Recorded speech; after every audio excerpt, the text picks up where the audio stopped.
छोड़कर आगे निकल गए हैं और वे अब दस्युओं के समीप पहुंच गए हैं। और ये वो दस्यु हैं जो किसी की भी प्रतिष्ठा का विचार ना करते हुए उन्हें लूटकर भाग सकते हैं। अर्थात राजा संजय के प्राण संकट में हैं। हाँ, हमें तुरंत उन्हें सावधान करना होगा। नारायण नारायण। जय जय ब्रह्मदेव। सावधान! ऐसा लगता है कि यह घुड़सवार इसी ओर आ रहा है। बलिदत्त, तू ऊपर जा और समीप आते ही उसकी एक ही वार में गर्दन उड़ा डालो। ऐसा ही होगा सरदार।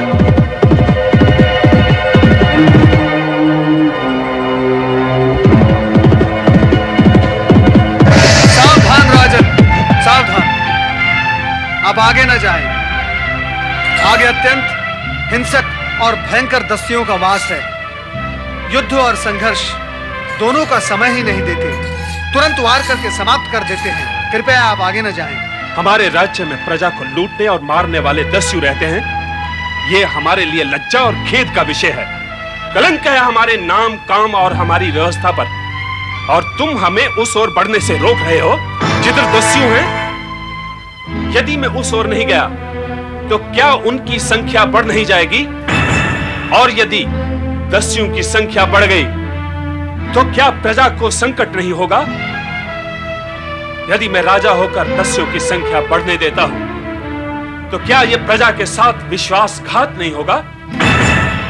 मुनिवर, जिधर दस्यु हैं, आप मुझे उस दिशा में जाने से रोककर एक दुष्कार्य नहीं कर रहे हैं?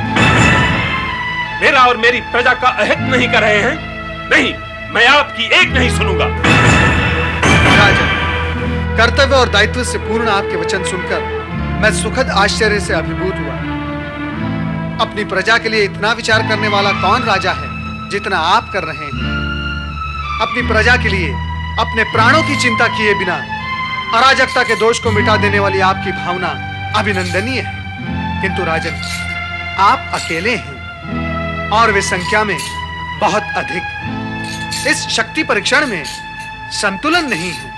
मुनि वेशधारी महाराज, हम एक राजा हैं और एक राजा को भयभीत करके आप उसे उसके कर्तव्य और दायित्व से परे हटाना चाहते हैं। प्रजा के प्राणों पर खड़े इस संकट को क्या हम खड़ा रहने दें? हत्यारों की उपस्थिति को क्या हम राज्य के माथे पर एक कलंक बनकर लगा रहने दें?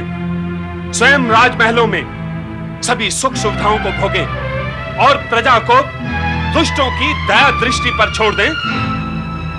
नहीं महाराज, यदि कल हमारी प्रजा ने नीति और न्याय के धरातल पर खड़े होकर हमसे यह प्रश्न किया कि एक राजा का कर्तव्य क्या होता है, तो हम क्या उत्तर देंगे?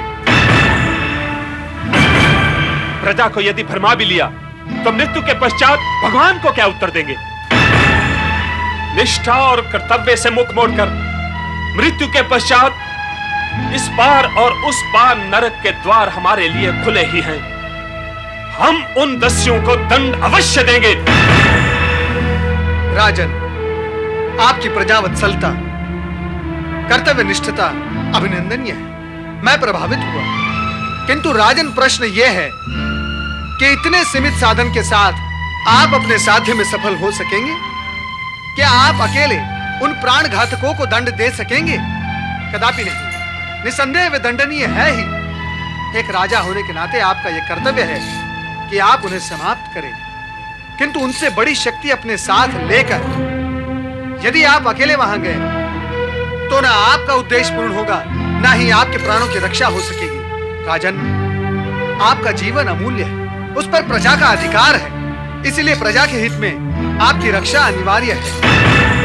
राजन, आप राजधानी लौटकर पर्याप्त संख्या में सैन्य बल लेकर आए, तब आप भी सुरक्षित रहेंगे और वे भी दंडित हो सकेंगे। मुनिवर, आपका परामर्श बुद्धिमता से पूर्ण है। हम ऐसा ही करेंगे। प्राण रक्षा और उचित परामर्श के लिए आपका धन्यवाद। प्रभु आपका कल्याण करें।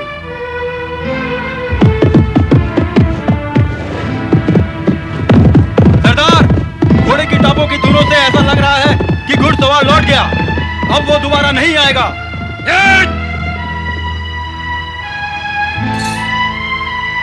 लौट गए राजा। वो तो लौट गए, किंतु हमें भी लौट जाना चाहिए। क्यों? तुम्हें भी भय लगता है दस्युओं से?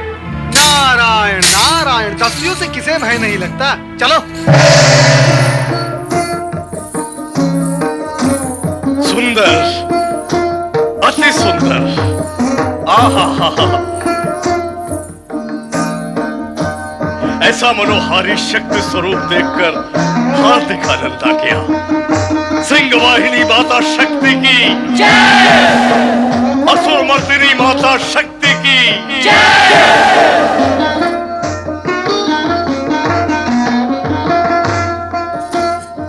देवेंद्र, जब हम माता की जय कहते हैं तो माता के और भी प्रिय हो जाते हैं। वो कैसे ऋषिवर? देवराज, ज का अर्थ है जगत एवं य का अर्थ है यश, अर्थात संपूर्ण जगत में माता का यश व्याप्त हो, अर्थात माता का गुणगान करने वाला भी माता की ही भांति निर्भय, शक्तिशाली, दयालु एवं कृपालु हो। जब माता के गुण हमारे जीवन में प्रवेश करेंगे तो क्या हम माता के और भी प्रिय नहीं बनेंगे? तब क्या माता अपने प्रिय भक्तजनों के प्रति और भी दयालु और कृपालु नहीं बनेगी? अवश्य होगी ऋषिवर, अवश्य ही होगी। माता तो सदा अपने पुत्रों का हित ही चाहती है। यही सत्य है देवराज। माता शक्ति संपूर्ण सृष्टि का मूल एवं आदि कारण है। इसकी शरण में आकर, इसके चरणों में बैठकर आराधना करने से जीवन सफल ही नहीं धन्य हो जाता है। माता से जो मांगो वो मिल जाता है, सारी कामनाएं पूर्ण हो जाती हैं। मां शक्ति की प्रेरणा से ही सारा जगत चैतन्य है। ऐसी अनंत, अनादि, परम, परा एवं संपूर्ण शक्ति का आवाहन करें। अब स्वर्गलोक को माता शक्ति की कृपा अवश्य प्राप्त होगी। आप दोनों प्रतिज्ञा करें कि नियमित रूप से माता शक्ति की आराधना करेंगे। अवश्य ऋषिवर। हाँ ऋषिवर, हम नित्य माता शक्ति की आराधना करेंगे। देवी शची, इस सत्य को भी मन में धारण कर लें कि माता शक्ति की आराधना से महादेव की कृपा स्वयं भी प्राप्त हो जाती है। कारण शिव और शक्ति दोनों एक दूसरे के पूरक हैं। शक्ति के बिना शिव अपूर्ण है और शिव के बिना शक्ति।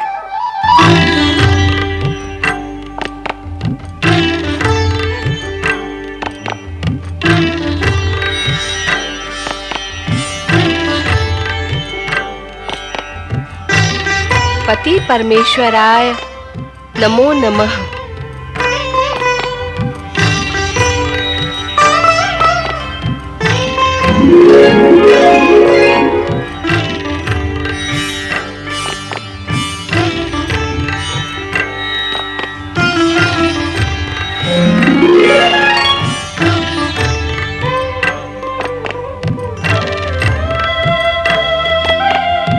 मुझे इतना ध्यानपूर्वक क्यों देख रहे हैं स्वामी? त्वष्टा ऋषि ने स्वर्गलोक में तुम्हारे शक्ति स्वरूप की धूम मचा दी है। जिन देवताओं ने केवल स्वार्थवश तुम्हारा स्मरण किया था, वे ही अब स्वर्गलोक में शक्ति स्थल की स्थापना कर तुम्हारी आराधना कर रहे हैं। अब तुम हमें ऐसे क्यों देख रही हो, जैसे ये सत्य तुम्हें ज्ञात ही ना हो? क्या तुम नहीं जानती कि स्वर्गलोक में तुम्हारी आराधना आरंभ हो गई है? मैं जो भी जानती हूँ वो मैं आपके मुख से सुनना चाहती हूँ। देवी, नारद को वरदान देने के पश्चात तुम तो उन्हें सर्वथा भूल ही गई। हाँ स्वामी, आपने नारद को धन पत्नी की प्राप्ति का वरदान दिया था। क्या वो ग्रस्त बन गए? अब तक तो नहीं बने, किंतु बनने की स्थिति के समीप अवश्य पहुंच गए हैं। नारायण नारायण। जय जय ब्रह्मदेव। नारायण नारायण। जय जय ब्रह्मदेव। ना...